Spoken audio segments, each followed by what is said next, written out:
What's up, everybody? We are back with the Magic and Andrew MMA betting show. We're back after a little break for the big UFC 303 card taking place this weekend. We're going to cover this thing top to bottom, tapology order, bottom to top, tapology order, just like usual. But before we do that, we want to give a shout out to our sponsor of this podcast, SXBet. I've been telling you guys our last few shows about them. If you haven't checked it out yet, SXBet. They have great odds, no fees, welcome bonuses. With a card like this, there's lines that are going to be all over the place. You want as low a vig as possible. You can find a lot of the best odds on the screen at this site. SXBet is doing a giveaway tonight. If you comment your username, we're going to pick someone or maybe even a couple people to give away money to. We're giving away up to $500 in free bets. So SXBet, literally all you have to do right now is just comment your username for SXBet. Do it by the end of the podcast. We're gonna pick a winner, and I'll remind you guys again at the end of the show. So thanks to SXBet. Looking forward to seeing who wins this contest. Get some free bets. Hopefully, puts it on a winner. Magic. Speaking of winners, we've got a big card here. We've had a few weeks off. People want to know your thoughts on the first fight of the card, which is Ricky Simone and Vinicius Oliveira. That's the opener? According to Tapology, it is, which is a little bit surprising considering Ricky Simone's been a main event guy in the past. Yeah, I mean, it's a banger. It's a banger. I mean, Simone should have a massive grappling edge and pace edge. Like, if he gets the fight, if this goes to round 3, you want to have some sort of Simone ticket. But Oliveira is like the king of the memes. So I don't know what to expect. He's also massive, but the guy is he's a massive fraud. Yeah. Even in his last fight, that was disgusting. I had nothing. I felt bad for the poor kid that died in that fight. Nobody ever heard from him again. I think he actually died. That was disgusting, but he was getting cooked on the mat. Simone should just grapple fuck him. But yeah, I mean, Simone is like a spastic in the way he fights. You know what I mean? He's like, he may get counter dead. Could see it happening, but yeah, I think Simone is going to get him late. I don't hate the under. Even if Simone fails to have grappling success, it's going to be a crazy like exchange fest. And if he does have grappling success, he should really cook him. Yeah, I think this is a really good fight for Simone. He's a big grappling edge here. Oliveira, obviously his first fight in the UFC. You know, he got taken down a few times. It was a really close fight. He landed a sick knockout in the third. I mean, Simone's coming off of fighting a couple absolute killers. Like, he fought Mario Batista in his last fight. He fought Song Yadong before that. So he's lost to like that high level of competition. This is a big step down for him. He's a huge grappling edge here. I mean, Sopaj was fully mounting Oliveira on the mat. I expect Simone to get takedowns here. I expect him to do whatever he wants on the mat. Oliveira is probably KO or bust, which I guess could happen. I just don't think it happens at a high clip here. Also, Simone can knock him out too. He throws haymakers on the feet, but I think the grappling edge is what separates these two. So I'm going with Simone in the first fight of the night. Second up, we've got Carlos Hernandez versus Ray Suyura. I think this line is wide. Hernandez, again, like I just mentioned about Simone, he's fought and lost to a couple really good guys, like a couple really talented grapplers in Taira and Nascimento. Other than that, like, he's beaten some solid guys too. I mean, Dennis Bondar, solid win. Altamirano, solid win. Barres on the Contender Series, solid win. Ray's about to turn 22 or just turned 22. He's a wrestling background from Japan. He's still pretty green in MMA though. He had a very close fight. Could have went either way with Klamaco on road to UFC. I'm not confident in who's going to win the fight, but I do feel like this line's off. I think Hernandez is live to win this fight if he doesn't get submitted early. I trust him a little bit more down the stretch. You can make a case for either guy if the fight was like a pick'em or close to it, but man, I don't know. This just feels like a huge number for Hernandez here. Do you agree with that? Yeah, there is a really good fight going on right now at PFL. Like the inbred weight belt. The inbred weight belt. That's like the craziest tale of the tape I have ever watched in my life. The inbred.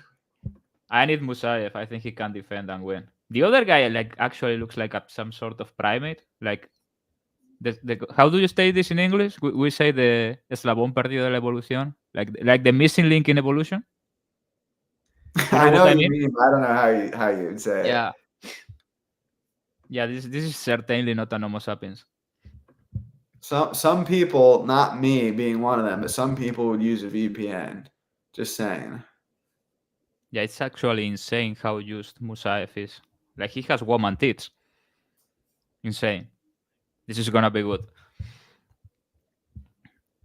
Regarding the UFC fight, the line is ridiculous. I think Hernandez should be the favorite. Honestly. Like Tsuruya has fought nobodies, and yeah, he has a lot of finishes. He has some sick entries, but is his wrestling really that good? You know what I mean? Like he fails on a lot of them. They are more spectacular than, and the throws are insane. But yeah, how many throws can you get? After one round, he's pretty toast. The fight against Mark Limaco was a pretty bad look, in my opinion. He lost round 2, and round 3 was a toss-up, and he was lucky to get a body triangle. It's not a body triangle, but he does a very awkward thing with his legs. He must have insane power in his legs because he does it all the time. It's not a body triangle, and he's reversing people like nothing. It's the craziest shit I have ever seen. But yeah, on the feet, it's not close. Hernandez is much better. The volume, the pace. If Hernandez doesn't get finished in round 1 in like 2 minutes, I don't know how Tsuruya justifies this line. And if he wins, like if he comes out and kills Hernandez, next time, this guy is not going to be a champion or something. Like he's more flash than substance. Like this is not Tatsuro Taira. That's what I mean. But he's good. He's spectacular. I like watching him. Okay, we're in agreement there. Next up, Andre Arlovski versus Martin Buday. I know you hate talking about this is Arlovski insane. fight. This is insane. This guy is 45, and I have to watch him again in a pay-per-view. I thought it was over after the last one. I was like, this is it. No, he has one more. More Arlovski. They pay him $500,000 every fight. Like what's going on? Nobody wants to watch Andre Arlovski. He must be a millionaire. I mean, he must be. He is, right? For sure. But like, he must have like $10 million in the bank. What's going on here? He wants to die in the cage. He has sexual tapes of someone. I don't know. Buday is big and fat and should be enough at this point. He's big and fat and works forward. At this point, should be enough. Buday missed too late or something. We are looking good. The primate tried to get a takedown, but Musaev is fighting for his life. Those underhooks are solid. Yeah, I don't have much to say here. If you put a gun to my head, I would take Arlovski. I just don't think Buday covers big numbers often, but he's much younger. He's big. If anyone gets takedowns, it's probably him. It's a pass for me. On to the next fight. Michelle Waterson taking on Jillian Robertson. I could start this one off. I'd like Waterson as an underdog here. She historically has really good takedown defense. And Jillian Robertson fights are pretty simple in the sense that if she gets takedowns, if she gets 2 or more takedowns, she's probably going to win. If she doesn't, she's probably going to lose. Carla Esparza went 1 for 10 on takedowns against Waterson. I know that she's getting up there in age, but she's a year removed from having like a coin flip fight with Luana Pinheiro. And even a little bit before that, like she had a coin flip fight with Esparza. So, I mean, if you look at who she's lost to, it's like Marina Rodriguez twice, which is just a tough matchup for her. Lemos, which was a competitive fight until she got the guillotine, and who also was like a title challenger. I don't know. Like, I just kind of feel like it's a fight that could play out a lot of different ways. I want to be on the big plus money in a spot like this. Could Robertson get a couple takedowns? Yeah, if she does, she probably covers her price. But if she only gets 1 takedown or 0 takedowns, I think Waterson's a clear favorite. Robertson's not a bad wrestler. She's not a great wrestler either. She's not super physical. She does her best work on top. Like she definitely is dangerous if she gets you down. I just think Waterson's takedown defense is proven enough for me to want to play this line. So I'm picking Waterson here outright. I think this has potential to look really good. It has potential to look really bad, but in a high variance spot like this, I like the underdog. What are your thoughts here? You look very into this PFL fight. I'm starting to think this guy is like really good, honestly. Like what he did to Storley was impressive, wrestling wise. He can't. I mean, he cannot take him down. This guy is like really good. I think he's going to win. Yeah, I think I have the right side at underdog money, so he's probably going to get the spinning head kicked and die. Fair enough. I think Waterson is like 80 years old and a hobbit, and Robertson needs. I think Robertson needs a single leg, and then it's going to mount from there. You know what I mean? Not mount her, like to exponentially grow her success. I like Robertson mid to late. I don't know.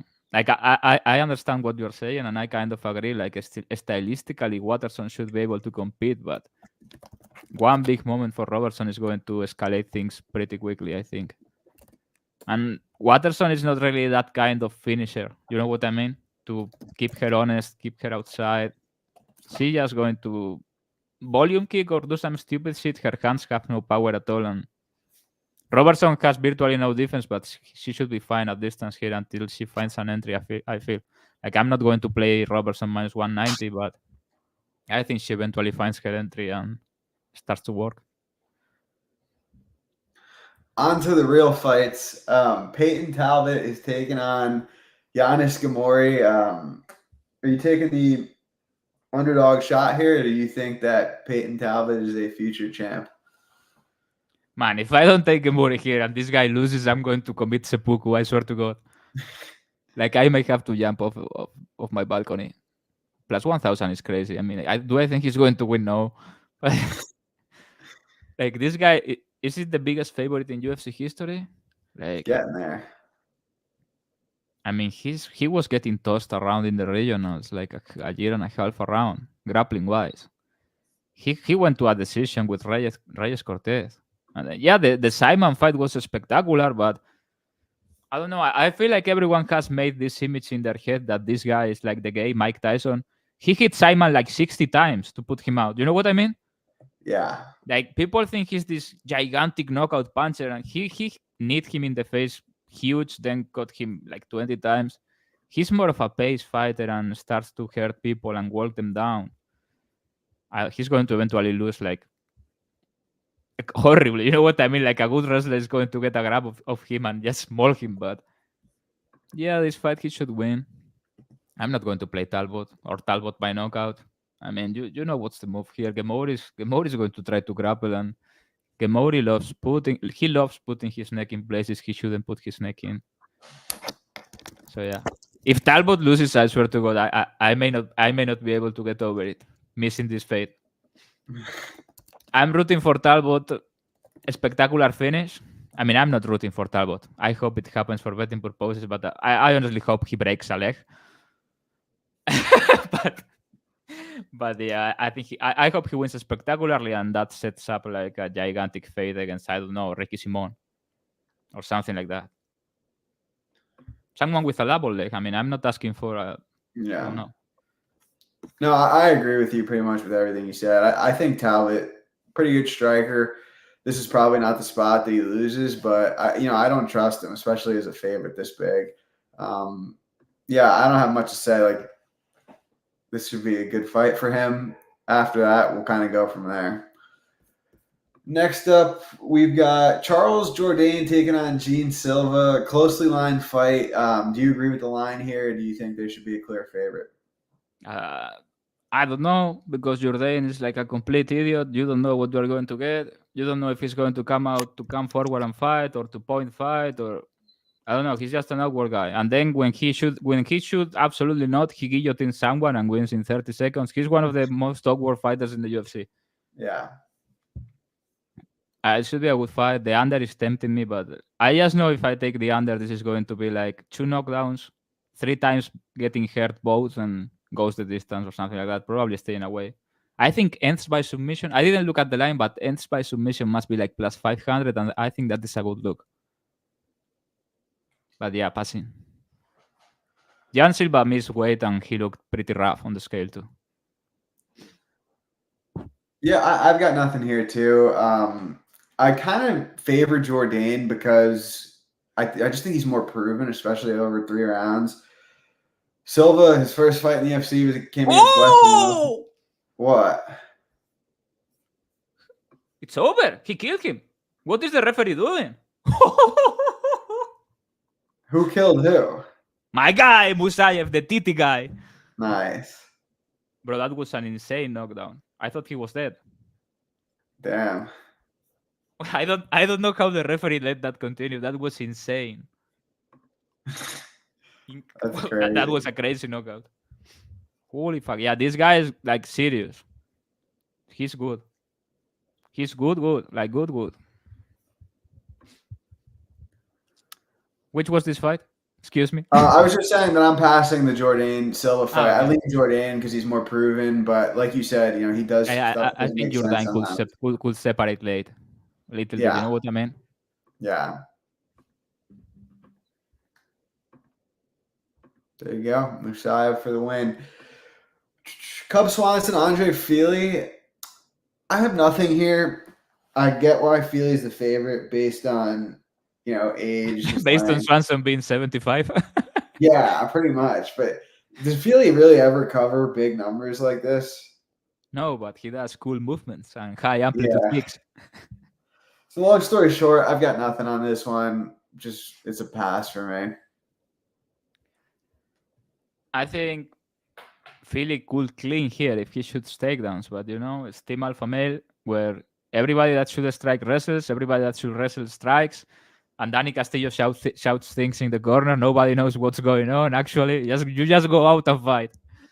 So yeah, God knows. I feel like if you told me this is not touching the ground, you have to take Swanson. You know what I mean? And if they start exchanging, like, that was an insane knockout. I cannot believe they let that go. That guy was dead. Have you seen the sequence? No. That's crazy, bro. How did he take that? This guy's not human. That's crazy. Insane. He get up immediately. I've never seen anything like that. Yeah, like if I told you they are going to strike, Swanson is better at putting together 2 and 3 punches. He's just small and old and not durable, but Fili has an insane ability to get clipped too. So I don't know. I feel what I said, if Fili grapples, this should be a wrap. But if he strikes, he may get a scare or 2 or get knocked the fuck out again. The under is probably a good look too. It's like -110, right? -120. Time for everyone's favorite segment of the week. Be Joe Pyfer. I don't like this guy. You love him. He's like I don't mean that I dislike him, but I don't like him. You know what I mean? Everybody's like, "Oh, Joe Pyfer, the greatest thing to ever happen." Like, why? I think of you when I think of Joe Pyfer. I can't help it. I've never been homeless. Not yet. Not yet, but another couple months like this, and we'll see. You may see me at Burger King. We'll see how the Hernandez fight goes. If I don't tweet again after Carlos Hernandez, I may be starting my shift at Burger King. What do you think of Pyfer Barriault? I mean, you know the drill here. Bully that cannot pace against Marc-André Barriault, the power bar. Also, the under is kind of crazy. You don't think there is like that doesn't make much sense that Pyfer is like, what is he now, -300, and the under is relatively playable, under 2.5. Compared to that, like, for Pyfer to cover 3-1, 4-1, he has to kill him. There is no other way. So is that how you see the fight going? I think if Pyfer doesn't bomb him, I mean, Barriault is there to be hit, but if Pyfer doesn't hurt him, he's going to get eaten alive eventually. Unless Barriault his Chris Curtis performance was a bit strange, but Chris Curtis is a guy that you cannot really grapple. You know what I mean? Yeah. And he's a good boxer, punches really hard. Pyfer is different. He's a 1-2 guy, big explosion, but he doesn't have the gas. I don't know. I saw the weigh-in. I mean, I'm lying. I didn't see the weigh-in, but somebody tagged me in a tweet, and I saw the Barriault weigh-in. Man, some people are taking advantage of no USADA more than others. Like, he looked like a different person. Insane. He had like a 16 pack. You know what I mean? He has 16 abs now. Not 6, not 8. 16. So yeah, I think you have to take Barriault here. If he dies, he dies. Builds character. I kind of think that's what's going to happen. I'm picking Pyfer. I have nothing on the fight, but I do kind of think that this is a tough matchup for him just because I don't really think he's going to be able to build up. What's the word? He kind of snowballs Barriault. Like, start slow. He only needs one, and then escalates. You know what I mean? Like yeah. Hermanson is not that guy, and he hit Pyfer a couple times, and Pyfer was like, "Ooh, I don't really like when I'm not the guy hitting." You know what I mean? It did take till later in the round, though. Yeah, but Hermanson was running. Yeah, he ran for 2 rounds and then picked it up. Barriault doesn't know how to run. He's too stocky to run. He has to fight. Ian Machado Garry taking on Michael Venom Page. Fan favorite fight here between two very well-liked guys. I'm picking Page to get it done. I think this fight plays out primarily on the feet. He's tricky to deal with. We've seen Garry get almost killed by Song Kanan, 50-50 fight with Jeff Neal. I get that Gary's younger. I just don't really think he can and will grapple here. And on the feet, I favor Page. I think he has more KO upside.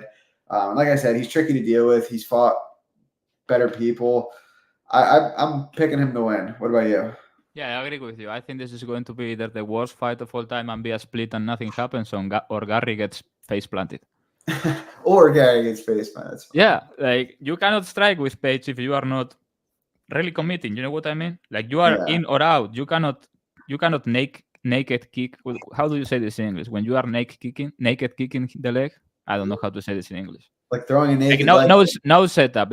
Naked kick. You cannot do it against Page because he's going to just shoot the right hand and he's like kilometric.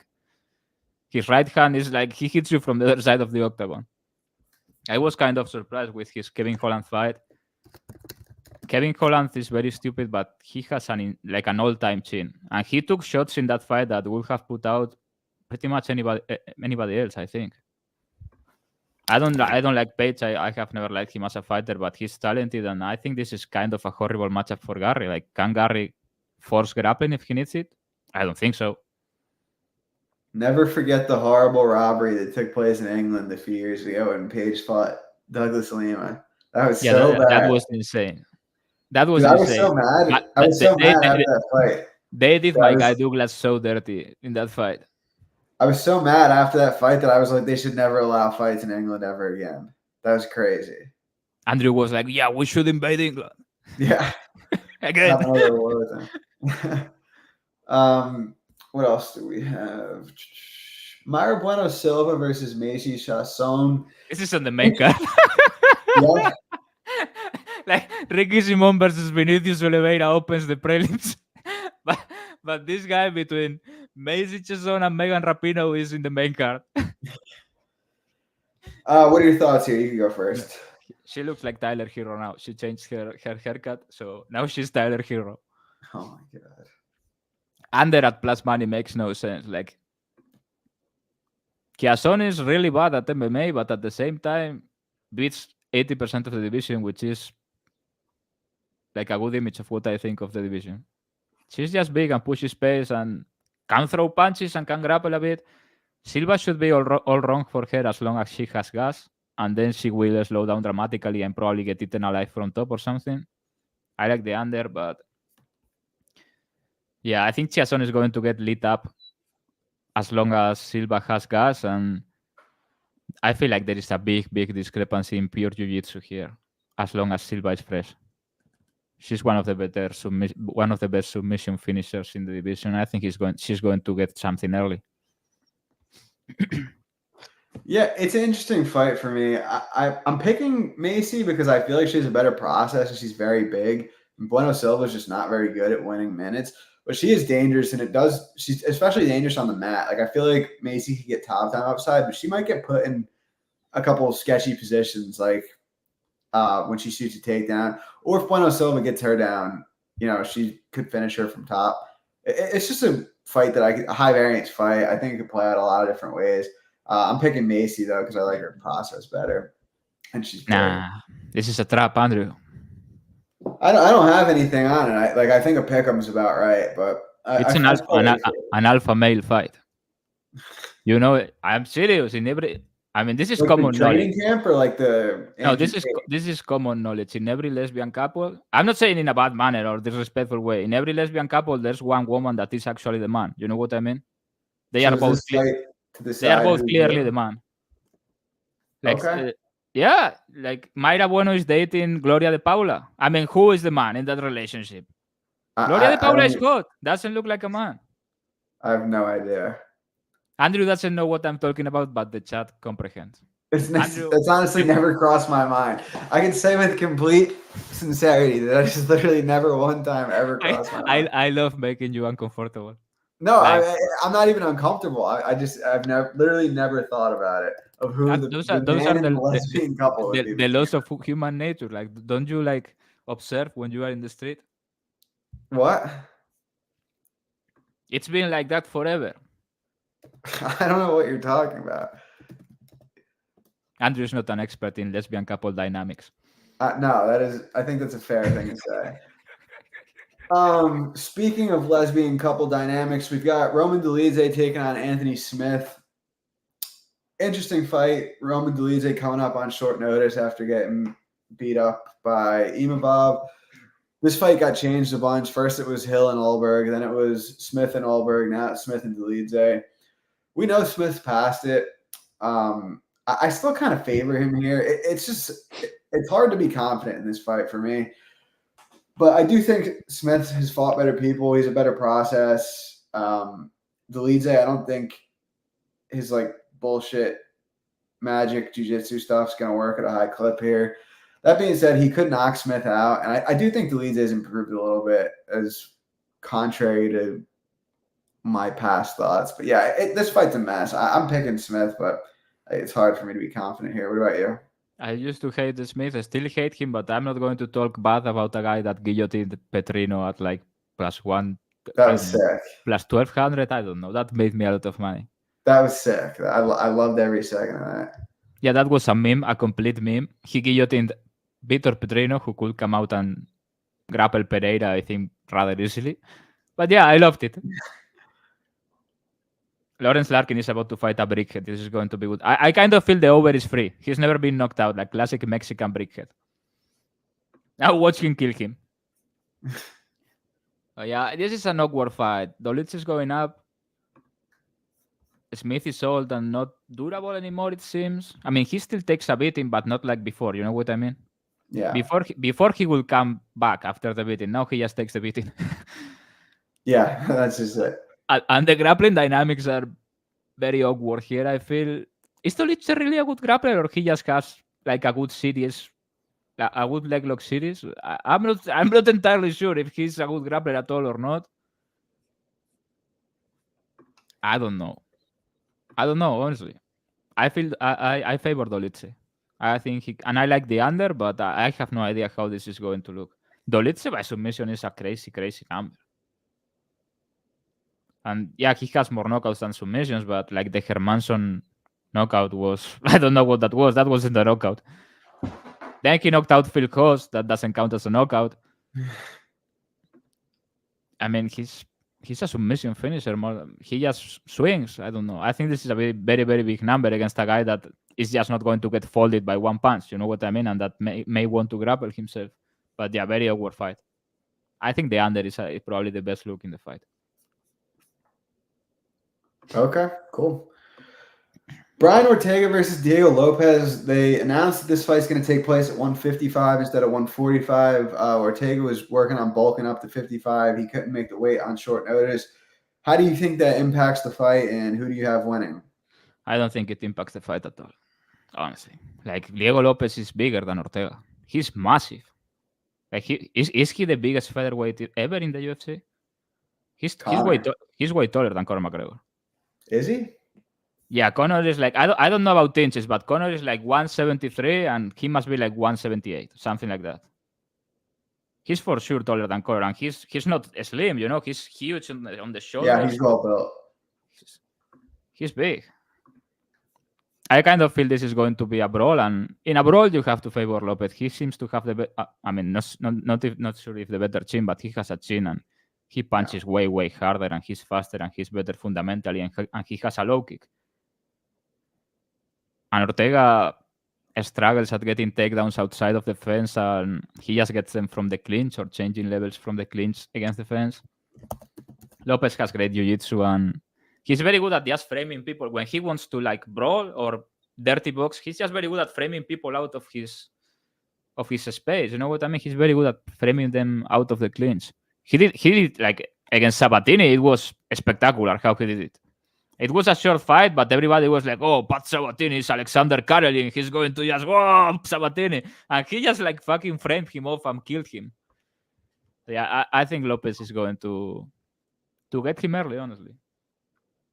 But how many times have we seen Brian Ortega take an absolute beating and not die? This is probably the fight of the night. Yeah, it's funny because I feel like a lot of their similarities in their strengths and weaknesses are the same. Like they both have good submissions. They both seem to be able to take a punch really well. I do favor Lopez though. I feel like he's better power in his hands. I think he's a little bit more like in his prime. I don't know if that sounds correct, but like, or I don't know. Ortega like rolling his ankle in the walkout. Like he doesn't fight very often. He got hurt in the Yair fight. He seems a little bit fragile at this point. And when I say fragile, I don't necessarily mean like his chin's gone or anything. But I don't know. To me, it rubs me the wrong way that he got his arm dislocated by Yair, and then like his next fight, he hurt his ankle. Like that's the steroids, bro. Like when people start falling apart like that, that's the steroid use over the years. Like, and he actually tested positive. Okay, that guy tested positive for the steroid in the UFC. Pepperidge Farm remembers. I just feel like this is the new MMA meta. You know what I mean? The new meme king brawler meta. Like Brian Ortega, Lopez is Ortega 2.0, kind of. Yeah. Like when he came into the UFC, he was just brawling his way into submissions late, shit like that. Fights he should have lost. The Moicano fight, he was losing that fight, but he just brawled his way into it, and he guillotined Moicano, which is crazy. Moicano was winning that fight, wasn't he? Yeah, 2-0. Like he was up 2018 for sure. Yeah, I remember that. Then he guillotined him. This Mexican is a survivor. This is crazy. I don't know how he survived that guillotine, but he's going to go over. Absolute legend. I kind of think Lopez is going to kill him. Like this is the time Ortega goes out. Main event time: Alex Pereira versus Yuri Prochazka. I had nothing on this fight the first time. This time, I like Yuri. He's an underdog. I feel like he has all the grappling upside. He can knock Pereira out too. Their first fight, I kind of felt like the tides were turning for him. Not even that like Pereira was winning early and Yuri came back or anything. I just felt like it was going well for him. Obviously, Pereira hits like a truck. He can knock anybody out. He has leg kick upside. But when Yuri got on top of him, Pereira looked lost on bottom, which isn't a surprise. And people forget this about that fight, but Yuri landed like a couple of really hard shots against Pereira too. Pereira's getting older. That was Yuri's first fight back from injury too. I don't know. I feel like he has more ways to win this fight. The stoppage was early last time. I don't know. I felt like Yuri looked like a favorite last time. That was coming from someone who had nothing on the fight at all. I felt like Yuri looked like the favorite. Age favors him. The fact that he's a little bit more active and back into the game now, I like. Yeah, it's a high variance fight at plus money. I could only play Yuri here. Yeah, I agree. I bet Yuri the first time, and I thought he was the side, and everybody acted like Pereira killed him, and there was this weird narrative after the fight that Pereira had just like destroyed him or something. He had Yuri had all the grappling upside. He was kind of pacing Pereira. He hurt him during the fight. I mean, he has a massive cardio pace volume advantage if this fight gets extended. He has massive power himself. Yeah. I think he has a better chin than Pereira. I think that's probably the true. The stoppage was questionable the first time. I mean, he was obviously hurt, but I thought that was bad. I thought that was super fast. I mean, at plus money, he may die again. But outside of leg kicks, I don't see where is the Pereira minus 150 upside here. Yeah.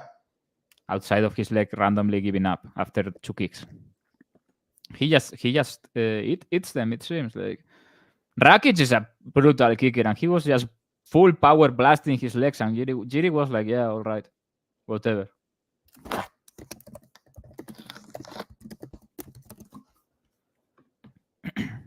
What are your thoughts on Jiri sub? I mean, could happen. Pereira is a horrible grappler. Yeah.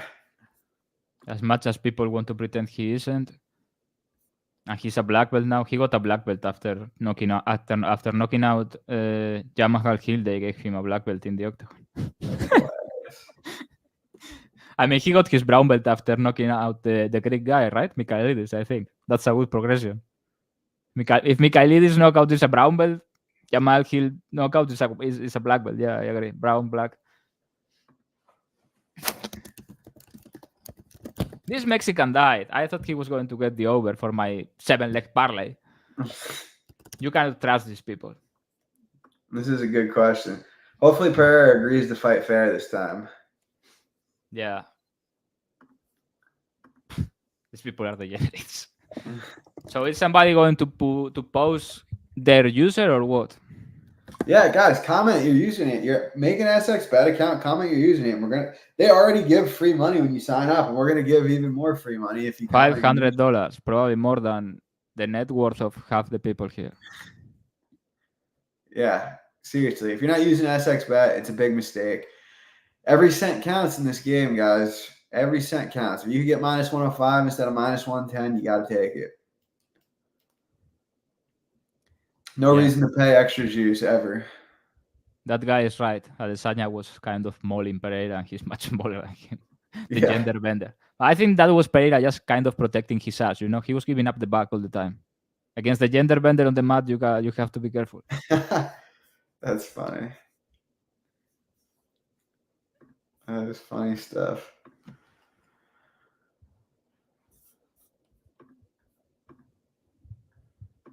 I don't really feel strongly about that. What the fuck does that mean? Like, I guess he's saying it's like an off-market number. Yeah. Well, get $500 in SX bet. I know this guy. He won the other day, so congratulations. Nice. Congrats, bro. He also told me, bet on my teammate. He's like beating my ass in the gym. He's for sure winning. He was minus 115. I didn't bet it. I didn't look at it. He won by spectacular knockout.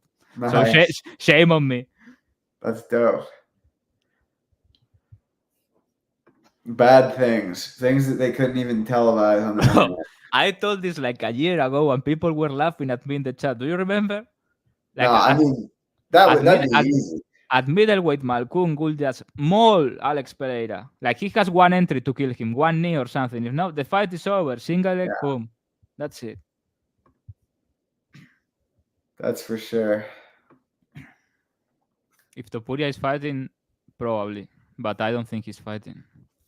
I think you are all going to enjoy Sugar Sean O'Malley versus Meraf Borin Billy. Great fight. I'm hearing the thing is, they are saying Topuria versus Max is going to be in Utah. That's 307, right? I have no idea. 306 is the Sphere, 14th September. 307 is Utah, I think.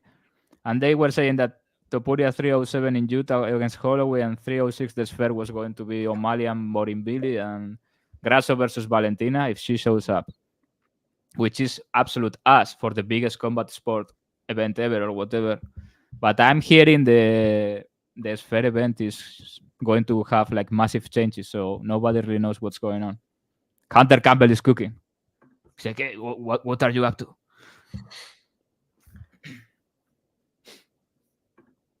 Yo. What else we got? Did you bet Jenkins in the end? I think he's next. I should right now. You didn't bet Jenkins? I think he's going to die. I bet Diamond. I bet over in Gracie, and I bet. You got so lucky on Diamond. No, I did not. I had nothing on the fight. He ragdolled him. What do you mean? He was plus 150 and he ragdolled Brett Jones, I don't know what he was doing. He like mauled him round 2 and just threw the fight. That was incredibly autistic. You got some nerves, man. That was we have a winner. I don't know. I don't know. That looks fake. That user. You just made a burner because you are embarrassed. Put it in the comments of the video too, not just the live chat, just so we have it all in one place. Yeah, Michael Coleman is right. Under and Braga. I just have the under. You got to be Joe Pyfer. Why do people like Joe Pyfer? I feel like the UFC has pushed this narrative. Have you watched Embedded? Probably not. He's wearing I don't know what. He's like an all white outfit with a fisherman hat. I have one of those, but not fucking white. Like, what? Why are you wearing that? He looks like Mr. Clean. Are you gonna watch Power Slap tonight? No, like 0 chance. No way you are watching Power Slap. No, of course not. There's hockey going on right now. No. So tomorrow we have Tour de France starting. Two elimination Eurocopa games. This is like big time here, Andrew. I know you are not a football enjoyer because you are like all backwards, like Connor said. But 2 elimination games, Switzerland, Italy, absolute cinema. Then the UFC, yeah. Big weekend. My thoughts. I have one thought on the presidential debate. I think that you speak better and more coherent English than Joe Biden. I mean, easily, but that's since I was 5. Oh my god. The Bro, car jitsu thing. I cannot believe. What if we sign you up for one of those? Would you do it? Like car jitsu, like with someone with no training. What? It would get a lot of views. Do you want me to do this? Yeah, we would bring so many views to the podcast if you did. I think I would be good at Power Slap. Yeah, why not? No, seriously, like big right hand, huge head. Like, what else do you need? Yeah, there you go. That's a good start. Who do you want me to fight? Like someone like Ben Davis? Yeah. In Power Slap? No, I want you to do car jitsu instead. Car jitsu. Yeah. Have you seen that before? I have. Yeah. They are like choking the other guy with the belt and everything. Oh, yeah. There is no jitsu there. You know what I mean? Yeah. It's just car fighting. That's so funny. But I was watching the debate. Like, if you told me 5 years ago I would be watching that at 3 a.m. or whatever, I would be like, you are crazy. I was watching it and I was thinking, this is insane that this guy has the nuclear codes. I mean, he's obviously not running the country, but that was insane. They are like, what do you think about this matter of economy? And he's like, yeah, we have to protect Yellowstone. But the guy is fucking senile. Like how is this allowed in the big, like the number one power in the world is the USA, and there is a senile grandpa as president? This is crazy. It's a sitcom. I love America. All right, thank you guys for tuning in. Don't forget SXBet. Put your username in the comments. We're gonna give away $500. Keep it going. We'll see you guys next week. Good luck tomorrow. Magic. Thank you. I'm winning tomorrow. I can't lose forever. There you go. All right. See you guys.